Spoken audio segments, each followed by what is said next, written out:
Presenting the classics of Sam P. Chaladurai. Sam P. Chaladurai அவர்களின் போதனை களஞ்சியத்திலிருந்து.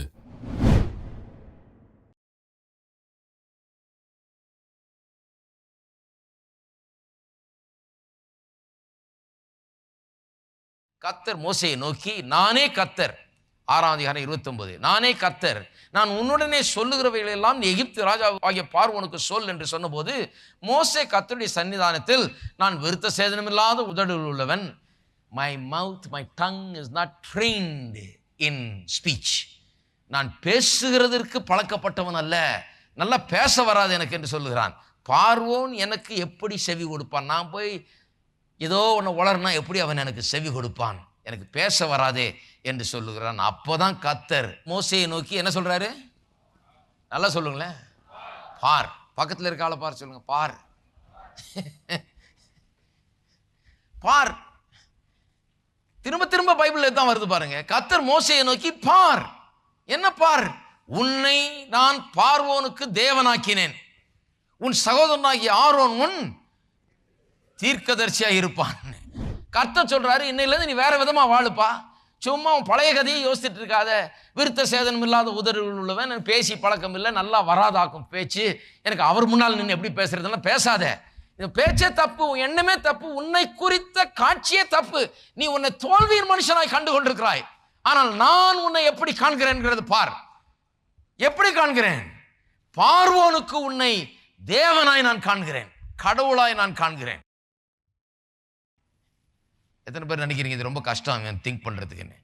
வீட்டில் வந்து சொல்லியிருப்பான்னு நினைக்கிறேன். கர்த்தர் எப்படி சொல்கிறாரு, நான் தான் கடவுளாம் பார்வோனுக்கு. பார்வோனுக்கு ஐ எம் த லார்ட், அவனுக்கு ஆண்டவன் மாதிரி நான். இது சிந்திக்கிறது ரொம்ப கஷ்டம். ஆனால் சிந்தித்தால் ஆண்டவனாய் இருப்பான். இன்னொரு இதுக்கு போவோம். எனக்கு ரொம்ப பிடித்த ஒரு உதாரணம், யாதியாகமம் 30ஆம் அதிகாரத்துக்கு. யாக்கோபு கர்த்தர் கற்றுக் கொடுக்குறாரு பாருங்க.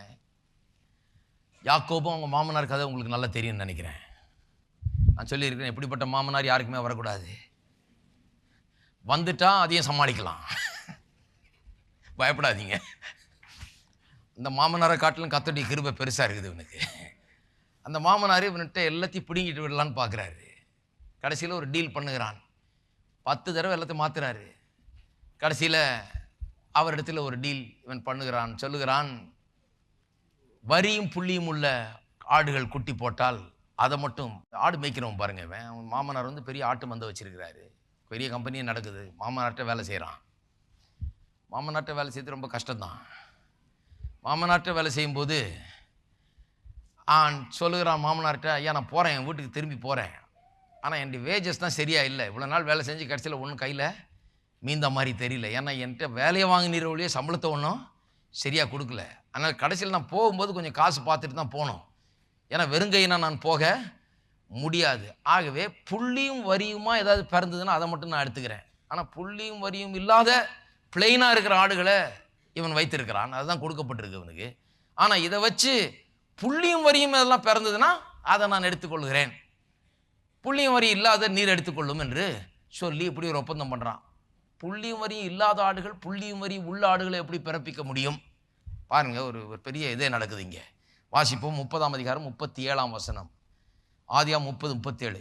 பிறகு யாக்கோபு பச்சையாய் இருக்கிற புன்னை, வாதுமை, அர்மோன் என்னும் மரங்களின் கொப்புகளை வெட்டி இடையிடையே வெண்மை தோன்றும்படி பட்டையை உரித்து, தான் உரித்த கொப்புகளை ஆடுகள் தண்ணீர் குடிக்க வரும் கால்வாய்களிலும் தொட்டிகளிலும் ஆடுகளுக்கு எதிராக போட்டு வைப்பான். ஆடுகள் தண்ணீர் குடிக்க வரும்போது பொலிவதுண்டு. ஆடுகள் அந்த கொப்புகளுக்கு முன்பாக பொலிந்தபடியால், ஆடுகள் வந்து சேருது பாருங்க, பொலிந்தபடியால் அவைகள் கலப்பு நிறம் உள்ளதும் புள்ளி உள்ளதும் வரி உள்ளதுமான குட்டிகளை போட்டது. என்ன இது? இவன் என்ன பண்ணிட்டான்? பிளெயின் ஆடுகள் தான், இவர்கள் பொலிய வருகிற இடத்துல தண்ணீர் குடிக்க வரும்போது அவர்கள் அங்கே வந்து சேருகிறது. பொலிய வருகிற இடத்துல அங்கே தான் கற்பந்தரிக்கிறது. அந்த இடத்துல கொண்டு போய் என்ன பண்ணுகிறான்? அந்த தண்ணீர் துறவுகளில் கொண்டு போய் என்ன பண்ணுகிறான்? இந்த கொப்புகளை கொண்டு போடுறான். அந்த கொப்பில் வந்து வரியும் புள்ளியும் டிசைன் உண்டாக்கி இருக்கிறான் இவனே, பிச்சு கிச்சு எல்லாம் பண்ணி வரியும் புள்ளி இருக்க மாதிரி டிசைன் உண்டாக்கி, இது பொலியிற நேரத்தில் இதை பார்த்துக்கிட்டே பொலியிற மாதிரி வச்சிருக்கான் பாருங்க. அப்போ ஒரு காட்சி இந்த ஆடுகள் காண்கிறது. சில காமெண்ட்ரிகளை வாசித்துட்டு இருந்த ஒருத்தர் சொல்றாரு, இதுக்கெல்லாம் ஆதாரமே உண்டு, இந்த ஆடுகளுக்கு முன்னால் இப்படி வச்சான். அது என்னத்தை பார்த்து கொண்டிருக்கிறதோ பொலிகிற நேரத்தில் அதற்கொத்த ஆடுகளை தான் பிறப்பிக்கும் என்பதற்கு ஆதாரங்கள் உண்டு என்று யாரோ சொல்றாருன்னு இவர் சொல்றாரு. ஒருத்தர் நான் படிச்சுட்டு இருந்தவர், அவர் யார் சொன்னதுன்னு என்னால் கண்டுபிடிக்க முடியல. அவர் பேரை சொல்றாரு, அது புக்கு இல்லை, ஆனால் சொல்லுகிறார்கள். இதற்கெல்லாம் ஆதாரம் உண்டாம். அவர் எடுத்து காண்பிக்கிறார். எதை பார்த்து கொண்டிருக்கிறதோ அதன்படியே பிறப்பிக்கும் என்பதற்கெல்லாம் பலவித ஆதாரங்கள் உண்டு என்று யாரையோ குறிப்பிட்டு மேற்கோள் காட்டி சொல்லுகிறார். அந்த ஆட்டுக்குட்டிகளை யாக்கோபு பிரித்து கொண்டு ஆடுகளை லாபானுடைய மந்தையில் இருக்கும் கலப்பு நிறமானவைகளுக்கும் கருப்பு நிறமானவைகள் எல்லாவற்றிற்கும் எதிராக நிறுத்தி தன் ஆடுகளை லாபானுடைய மந்தையோட சேர்க்காமல் தனிப்புறமாக வைத்துக் கொள்வான். பலத்த ஆடுகள் பொலியும் போது இன்னொரு வேலை பண்ணிட்டான் பாருங்க. சரி, இது நல்லா ஒர்க் அவுட் ஆகுதுன்னு புரிஞ்சுக்கிட்டான். இந்த கொப்புகளை போட்டால் அது மாதிரியே பிறப்பிக்குது. பிளெயின் ஆடு வந்து புள்ளியும் வரியுமான ஆடுகளை பிறப்பிக்கிறதுன்னு கண்டுபிடிச்சிக்கிட்டான். அப்போ இன்னொன்று பண்ணுவோம், நல்ல பலத்த ஆடுகள் பொலியும் போது, நல்லா ஸ்ட்ராங்காக இருக்கிற ஆடுகள் பொலியும் போது அப்போ மட்டும் இதை வைக்கலாம். பலவீனமான ஆடுகள் பொலியும் போது இதை வைக்காம விட்டுறலாம், அதெல்லாம் அவனுக்கு தானே போகுது மாமனாருக்கு அப்படின்னு சொல்லி நல்ல கொழுத்த ஆடுகள் வந்து பொலியும் போது மட்டும் அதை வைக்கிறது, பலவீனமான ஆடுகள் வரும்போது எடுத்துடுறது. அதுக்கு இந்த காட்சியை ப்ரொவைட் பண்ணுறது இல்லை. காட்சி எந்த இதுக்கு ப்ரொவைட் பண்ணுறானோ, எந்த ஆட்டுக்கு இந்த காட்சியை கொடுக்குறானோ அந்த ஆடு தான் இப்படி பிறப்பிக்கிறது. எந்த ஆடுக்கு இந்த காட்சி கண்ணுக்கு முன்னால் இல்லையோ அது வந்து எப்படி இருக்குதோ அதன்படி தான் பிறப்பிக்கிறது. தான் இருக்கிறதுக்கு மாறான விதத்தில் பிறப்பிக்க வேண்டும் என்றால் அதற்கு ஒரு காட்சியை உண்டாக்க வேண்டியது இருக்கிறது. இதுக்கு உலகத்திலேயே ஆதாரம் இருக்கிறது என்று சொல்லுகிறார்கள். நானும் வாசித்து பார்க்க வேண்டும் என்று தான் விரும்புகிறேன். பலவீனமான ஆடுகள் பொழியும் போது அவைகளை போடாமல் இருப்பான். இதனால் பலவீனமானவைகள் லாபானையும் பலம் உள்ளவைகள் யாக்கோபையும் சேர்ந்தன. இவ்விதமாய் அந்த புருஷன் மிகவும் விருத்தி அடைந்து திரளான ஆடுகளும் வேலைக்காரரும் ஒட்டகங்களும் கழுதைகளையும் உடையவனானான். எப்படி யாக்கோபு பணக்காரனானான்னு சொல்லி இருக்குது. எப்படி பணக்காரனானான்னா நல்லா கவனிங்க. இப்போ நிறைய பேர் அதில் இன்ட்ரெஸ்டடாக இருக்கிறாங்க. எப்படி இவன் ஐஸ்வர்யவான் ஆனான்? உலகத்தில் 1000 பிரச்சனை பாருங்க, எல்லாம் வந்து உங்களுக்கு ஒன்றும் தங்க தட்டில் வச்சு கொடுத்துடுறது இல்லை, இந்தாங்க ஐஸ்வர்யம் எடுத்துக்கங்கன்னு. கர்த்தர் ஒருத்தர் தாங்க அப்படி தர்றாரு. அவர் கூட என்ன சொல்றாரு, ஐஸ்வர்யத்தை சம்பாதிக்க பலனை உனக்கு தருகிறேன், நீ போய் அதை ஒர்க் அவுட் பண்ணுன்றார், உனக்கு பலனை தர்றேன். அப்போ பொல்லாத உலகம், கஷ்டமான உலகம், இந்த உலகத்தில் எல்லாம் வந்து நம்மகிட்ட இருந்து எப்படி பிடுங்கிறது தான் பார்க்குறான். அப்பேற்பட்ட உலகத்தில் எப்படி செழிப்பதுன்னு சொன்னால் இந்த பிரின்சிபல் அங்கேயும் வேலை செய்யுது. இந்த ஆடுகளுக்கு முன்னால் இந்த காட்சியை வைக்கிறான். எனக்கு ஒரு கேள்வி என்னன்னா, சரி ஆடுகளுக்கு முன்னால் வச்சான், ஆனால் நான் ஆட்டு மேய்க்கிறவனா, நான் எனக்கு ஒன்றும் ஆடு பெருக்கம் ஏற்பட வேண்டியதில்லை. அப்போ ஆடுகளுக்கு முன்னால் காட்சியை வைத்து அவன் பெருக்குனா நான் எதுக்கு முன்னால் காட்சியை வைப்பேன்? நல்லா கவனிக்க வேண்டும். அடுத்த அதிகாரத்துக்கு போவோம். 31ஆம் அதிகாரம் 7ஆம் வசனத்திலிருந்து வாசிப்பேன். உங்கள் தகப்பனோ என்னை வஞ்சித்து, மனைவியிட்ட சொல்கிறான் பாருங்க, என்னை வஞ்சித்து என் சம்பளத்தை 10 முறை மாற்றினான். ஆனாலும் அவன் எனக்கு தீங்கு செய்ய தேவன் அவனுக்கு இடம் கொடுக்கவில்லை. புள்ளி உள்ளவைகள் உன் சம்பளமாக இருக்கும் என்று அவன் சொன்னபோது ஆடுகள் எல்லாம் புள்ளி உள்ள குட்டிகளை போட்டது. கலப்பு நிறமானவைகள் உன் சம்பளமாக இருக்கும் என்று அவன் சொன்னபோது, அப்பப்போ மாத்திரான் பாருங்க மாமனார். புள்ளியாக பிறந்ததுன்னா இல்லை கலப்பு நிறம், அப்போ கலப்பு நிறமாக போட வைக்கிறான்.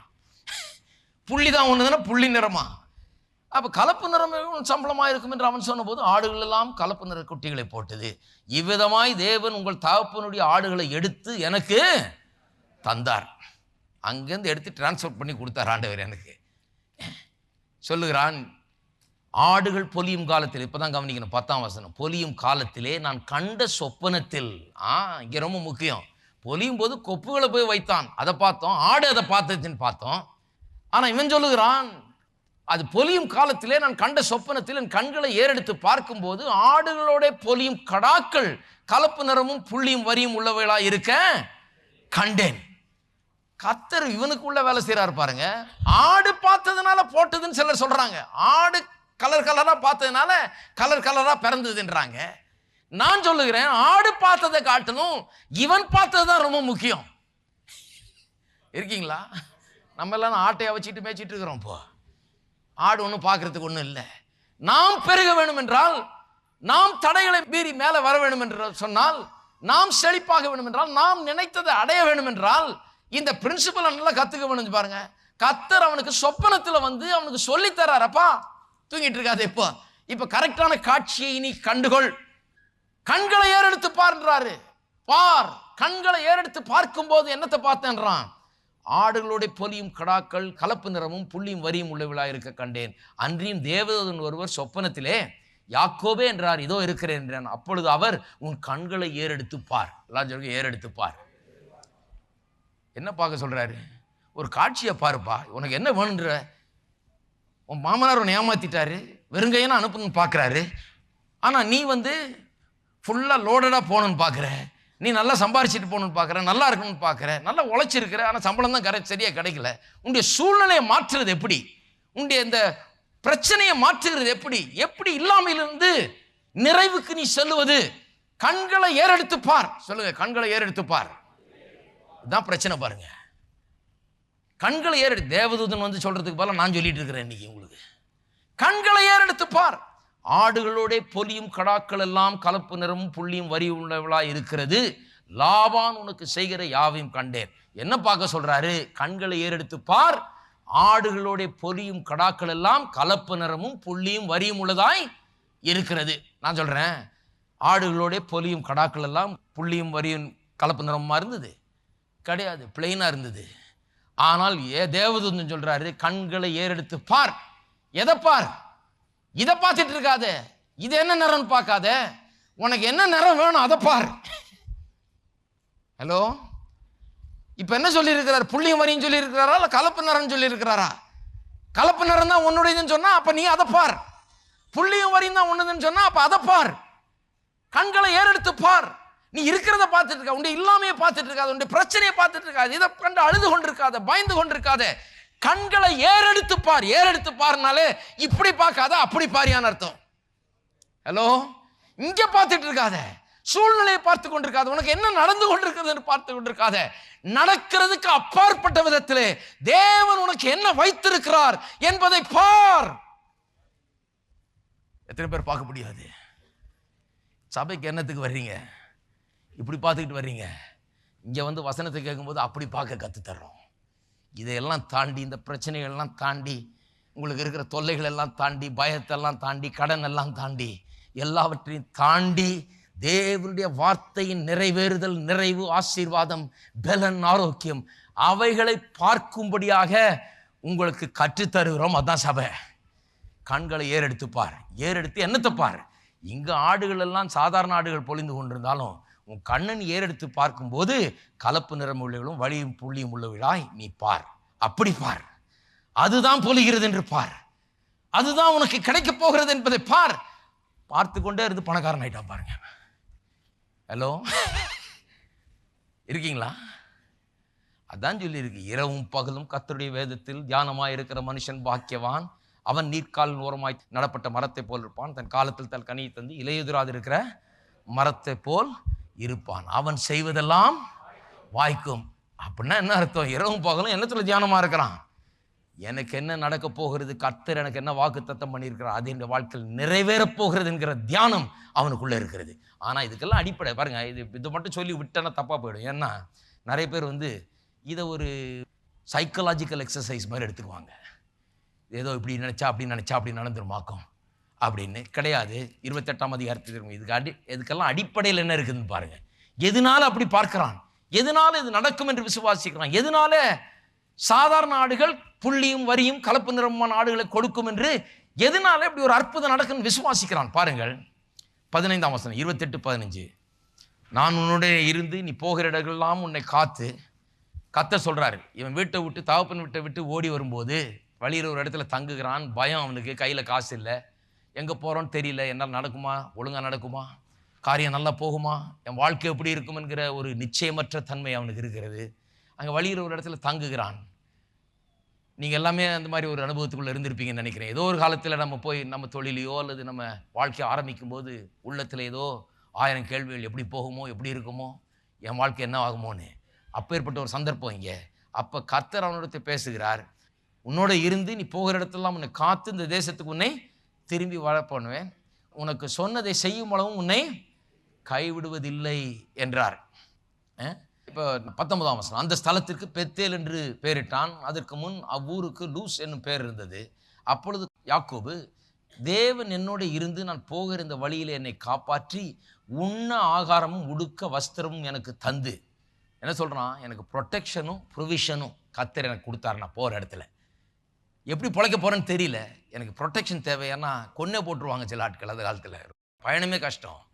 போகிற இடத்துல நல்லா இருக்கணும், நான் எனக்கு வேண்டியதெல்லாம் கிடைக்கணும். தந்து என்னை என் தகப்பன் வீட்டுக்கு சமாதானத்தோடு திரும்பி வர பண்ணுவாரானால் கர்த்தர் எனக்கு தேவனாக இருப்பார். நான் தூணாக நிறுத்தின இந்த கல் தேவனுடைய வீடாகும்.